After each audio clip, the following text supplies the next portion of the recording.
40 సంవత్సరాలు పైబడి ఈ గోకుల్ కల్చరల్ అసోసియేషన్ జరుగుతూ ఉంది. వాళ్ళ ఆధ్వర్యంలో పిహెచ్ఎల్ ఎంప్లాయీస్ ఎంతోమంది జాయిన్ కావడము, ఎంతోమంది రిటైర్ కావడం కూడా జరిగింది. వీటన్నిటికి కారణం పెద్దలు బాలన్న గారు ఇచ్చినటువంటి పునాది ఇది. దాన్ని ఎప్పుడు కూడా మర్చిపోకుండా యాదవులకు చాతనైన సహాయం ప్రక్కవారికి ఏ రకంగా చేస్తామో మన కులస్తులకు మనం చేసుకోవాల్సిన అవసరం ఉంది. మరి మన యాదవ్ కులం గురించి నేను ఎక్కువ చెప్పాల్సిన అవసరం లేదు, అందరూ కూడా విఘ్నులు తెలిసిన వారే. మరి శ్రీకృష్ణుడికి సంతతికి చెందిన వారిని మనము. మరి వారు చేసినటువంటి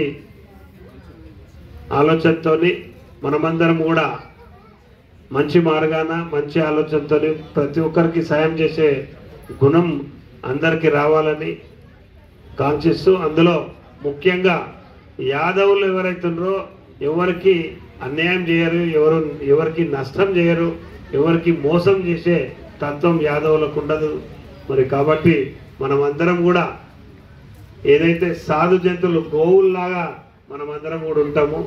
మరి ఎవరన్నా ఏదన్నా ఇస్తే ప్రతిఘటించుట్లో కూడా నెంబర్ 1లోనే ఉంటామని చెప్పి సందర్భంగా తెలియజేస్తూ, మరి మనమందరం కూడా ఇక్కడికి విచ్చేసి ఈ మనందరినీ కలుసుకునే భాగ్యం కల్పించినటువంటి అధ్యక్ష కార్యదర్శులకు అసోసియేషన్ వారికి మరొక మారు ధన్యవాదాలు తెలియజేస్తూ, ఈ అవకాశం ఇచ్చి మిమ్మల్ని ఈ కార్యక్రమంలో పాల్పంచుకున్న ప్రతి ఒక్కరికి మరొక మారు శుభాకాంక్షలు తెలియజేస్తూ ముగిస్తున్నాను. Thank you.